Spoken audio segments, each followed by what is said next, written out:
If you ask a language model to solve a math problem, or to design a molecule, or to answer a science question, you'll get garbage for the most part. If you turn over your customer service to an AI, a language model AI, it's going to go sideways.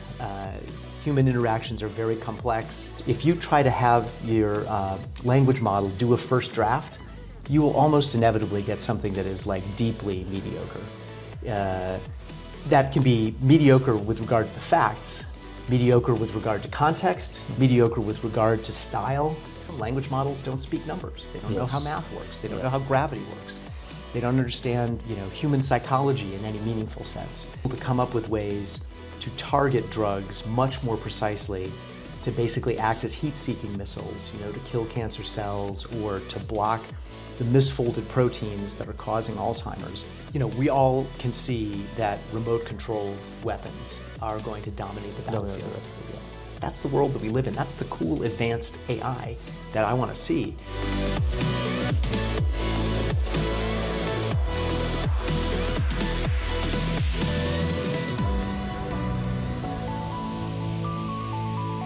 Andrew, it's great to have you with us at ET House in Davos. One of the arguments that has come from Sandbox is that we are entering an AQ era.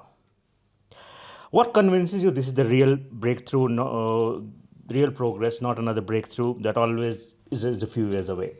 Yeah, so here's the argument that we're making. The argument that we're making is that the current wave of excitement about AI has been driven by language models. Yeah. And in fact, the innovation, which is called the transformer, that enabled us to train these massive language models on huge amounts of text, it can do lots of cool things, but we're starting to realize the limitations of large language models. So the argument that we're making is that there's a whole new set of architectures, which we call quantitative AI, which is models that have the power of AI to produce very quick and accurate answers, but are built around physics equations such that the models produce outputs which are scientifically accurate and rigorous. So we believe very strongly that these kinds of models, they're not going to replace language models, but they are fit for many, many use cases that language models can't solve. If you ask a language model to solve a math problem, or to design a molecule, or to answer a science question, you'll get garbage for the most part. And so we believe in a future where quantitative AI handles quantitative problems, probably in conjunction with language models. A language model is a really nice way to interface with AI, a chatbot, the box that you can talk to. But the underlying AI infrastructure, to be useful, we think has to be built in different architectures that can produce scientifically rigorous answers. That's our argument. Is it just incremental AI or is it AI 2.0? Well, it's interesting. Parts of it are actually traditional machine learning techniques. So not everything that we do is brand new, but some parts of what we do is new and we think represents broadly maybe not the next wave of AI, but an additional wave of AI that's going to live alongside language models to handle quantitative problems. Most of today's AI attention basically it's on chatbots and language models. Are we focusing too much on what's looking sexy, what's looking impressive, and missing deeper breakthroughs which are quietly happening? I don't want to overstate it, but I think that the sexiness of language model type AI is a little bit inflated compared to the reality. And if you listen to many of the businesses that are at Davos this week, you'll hear them say that they are trying AI experiments. Sometimes they're working, but mostly they're not delivering real results. And the reason for that is because, take something like a customer service interaction that may sound like the kind of thing that a language type AI could handle really well, but lots of businesses are experiencing that if you turn over your customer service to an AI, a language model AI, it's going to go sideways. Human interactions are very complex. These predictive models don't always get it right, and then you deliver bad experiences to your customers.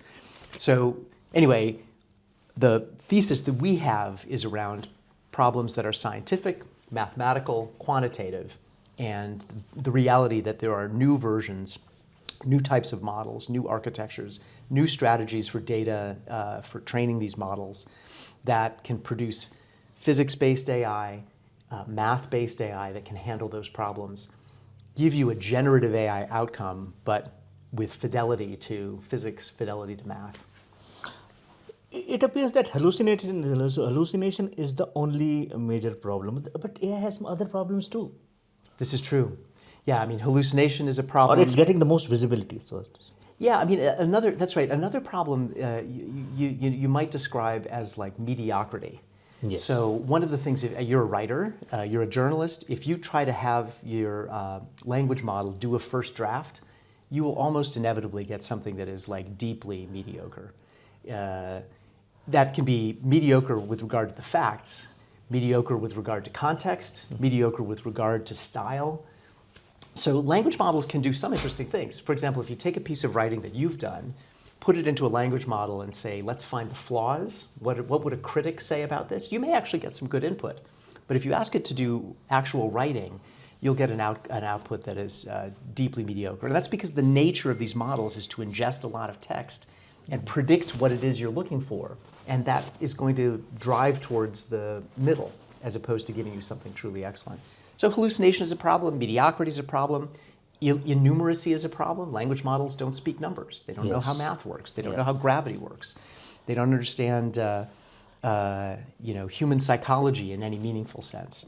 And so there are many, many problems with language models, I agree. if we look at the evolution of AI, is physics-based simulation AI's next step, or proof data scaling has limits? It's probably both. We think that it's a next step. I don't want to necessarily say it's the next step because there are many branches of AI research going on, but it is a next step. Let's suppose we're trying to take a protein and to understand what molecule would be the very best drug to bind with that protein to disable it from doing whatever bad thing it's doing in the body. That is that's a typical use case. And we should come and talk about how this is unfolding in India right now. But we start with the equations that are necessary to look at that problem, to understand the shape of the protein, and then the electron level interactions between the molecule and the protein. And we generate data from the equations that are relevant. We use that data to train a model, and then we use the model to jump from the statement of the problem with many, many variables. Think about all the electrons in play, the strong and weak forces, the different nuclei, the surrounding molecules in the bloodstream, let's say.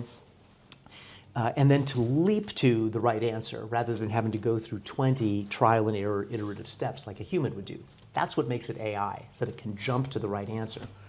So anyway, we think that that's like a big step forward, honestly. Like that is a genuine innovation, genuine advance in AI. And has many use cases: drugs, materials, metal alloys, catalysts in chemistry.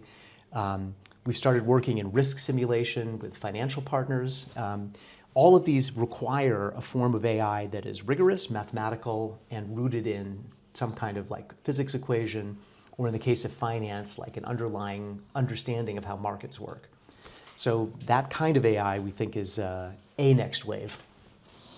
One of the things that we've seen in India is a lot of companies have done POCs, proof of concepts for AI, but they've kind of struggled to deploy it and get good results. What is the main issue? Is it the technology, is it the culture basically, or the fear of trusting machines with big decisions? I think it's the first two. But I have to stress, the kind of AI that we're doing, quantitative AI, we don't deal with these problems. We're not working with companies to deploy language models. But my sense is that it's a combination of the models actually aren't all that good at many business problems, and the companies don't really have the skill set to commit to really putting them to work. And by the way, if I can just editorialize, this is a huge, huge area of opportunity for India, where one of the big moves that we see the country trying to make is to become like a generator of original breakthroughs, original science, original intellectual property. And in the pharmaceutical world, everybody knows about Dr. Reddy's. That's obviously like a global innovator. But much more of the energy in India has been going around things like biosimilars or new versions of generics. There's nothing wrong with that activity, but what you really want to be doing is more ground up development of brand new molecules that nobody has developed before, rather than versions of molecules that have been developed elsewhere. And so this represents a massive opportunity for India, which has unbelievably depth of talent in math, physics, chemistry, biology. The scientific depth in India is unprecedented, unparalleled. But what you need to do is wet it with compute and computational skills, data center infrastructure, and customers. And all of those ingredients are now present in India to be able to really take advantage of this moment. See, one of the things that we have to look at is you've spoken about all the ingredients being there in India. But if you see, we missed leadership in semiconductors, we missed leadership in cloud platforms. With this whole AQ platform coming in this concept of AQ, do we have a realistic chance to play catch up with the leaders? Yes, a very strong yes to that question. This is an area where India really can not just catch up, but become a global leader. Why? The cost of innovation is going down all the time. And what's required to innovate is, as I said before, interdisciplinary scientists that understand how to use compute, how to use AI tools, quantum tools in particular, and substantive science expertise. So like what we look for as a company are computational physicists, computational chemists, computational biologists, and people with deep mathematical skills. In India, you still have a problem where academically people are typically siloed. You're a physicist, or you're a computer scientist, or you're a mathematician. But increasingly, especially among the younger generation of Indians, you see this kind of like interdisciplinary training. Often it's self-taught. But if I was in the position of advising, India, I would say lean heavily into taking your scientists and helping them to understand computation and AI. Take your AI and computation people, help them to understand molecular scale physics and the kinds of mathematical techniques that are necessary to model the world at the atomic scale. When you can do that, you can then build world models, physical AI, from the atomic scale to the molecular scale, the cellular scale, the human scale, the robotic scale. Each of those scales has incredible potential.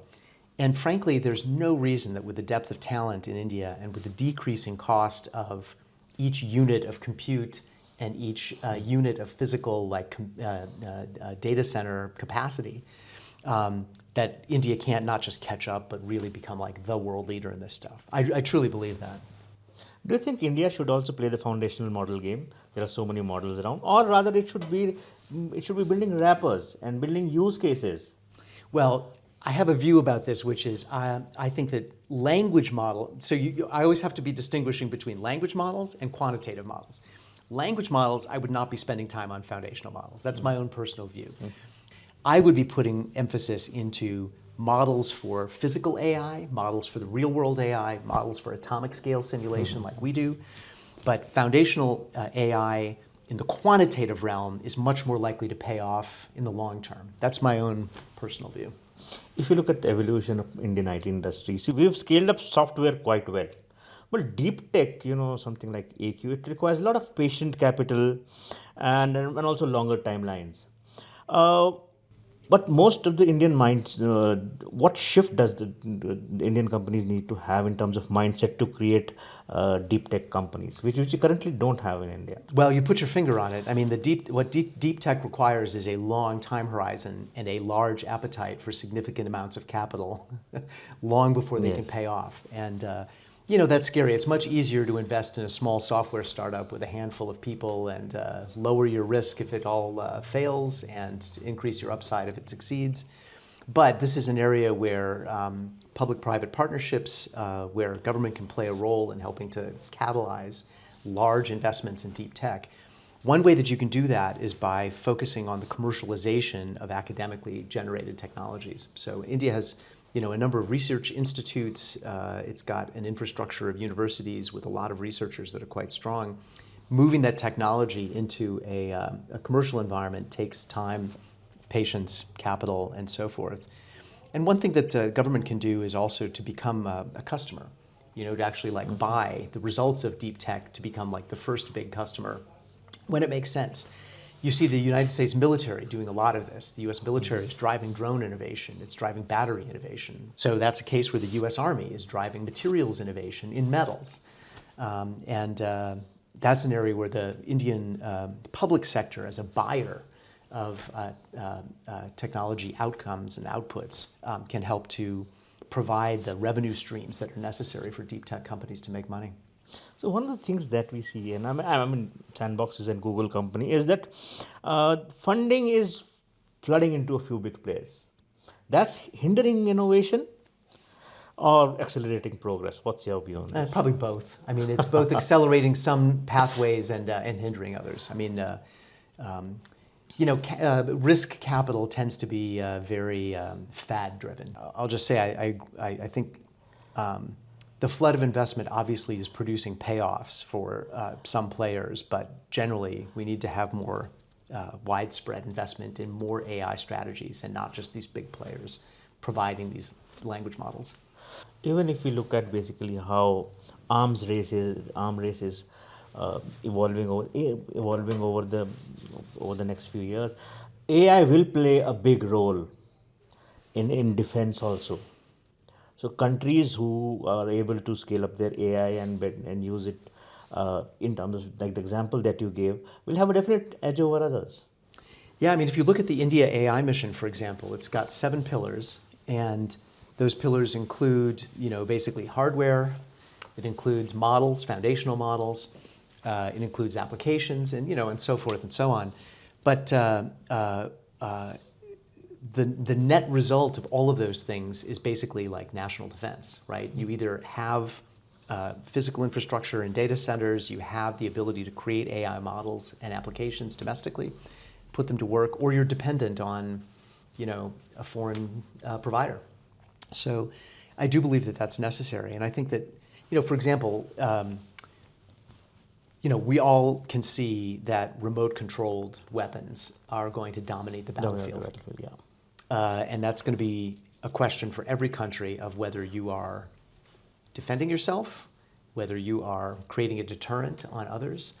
And that is an area where you don't want to be dependent on foreign players. So you need to have swarm technologies. You need to have remote control. You need to have sensing. We provide geolocation devices that use magnetic fields to geolocate the vehicle. And we use that by using quantitative AI plus an extremely sensitive sensor. And if I was Indian, I would say, we better get our hands on that technology and we better work on it in order to not have to depend on a foreign player.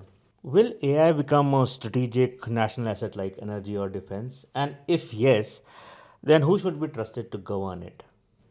Yeah, I mean, it's an easy yes. No, it's not an easy guess. Well, I think it is. To me, it's strategic. I mean, in the same sense as electricity and so forth. But so to me, it's an easy yes. But I'll say, I'm still very much a believer in alliances and in the great democracies of the world, for example, building stronger and deeper ties rather than pulling apart. And so my hope is that we can come up with ways to collaborate which are, transparent and mutually supportive so that we're not all being competitors with each other to try to hold our technology close to the vest and feed dependence. What we should be doing is helping every country to have a sufficient ability to develop, to defend itself, to look after its national sovereignty. I don't think that's a competitive thing. I'd like there to be quantitative AI companies in India that we work with, and I'd like them to be companies we compete with as well. And I think if I was Indian, I would want to make sure that I was keeping an eye on that kind of strategic North Star, which is, can we defend ourselves using Indian-developed, Indian-maintained, Indian-built technology? And I think that's very doable. The way that we get there, though, is by sharing, collaborating, working together, and learning from each other, not to steal, but learning from each other in order to up each other's games. I think the days where India is just an outsourcing location, where you kind of ship your low-end work, that's still going to be part of the economics, I suppose, of the country for a while. But the density of talent and the kind of talent that the next wave of AI and the next wave of technology requires is so strong in India that I think those days are over. The real question is, can India move quickly to take advantage of it and to provide that combination of infrastructure, capital, talent, vision that's required to really build out those sectors, I think it's very doable. My last question, I mean, if we were to create a playbook for India in terms of how India should play the AI game, what would be the key things that you will consider? So the number one thing that I would do is focus on that interdisciplinary talent. So taking your deep science, your deep computer science, your mathematical talent pools, and making them cross-reinforce each other so that you have people that are not just physicists, but computational physicists, not just computer scientists, but computational chemists, let's say. It's at that intersection that I believe the next wave of AI is going to emerge. Why? Well, you said, why do we advocate this kind of like AQ moment? The A is for AI, the Q is for quantum.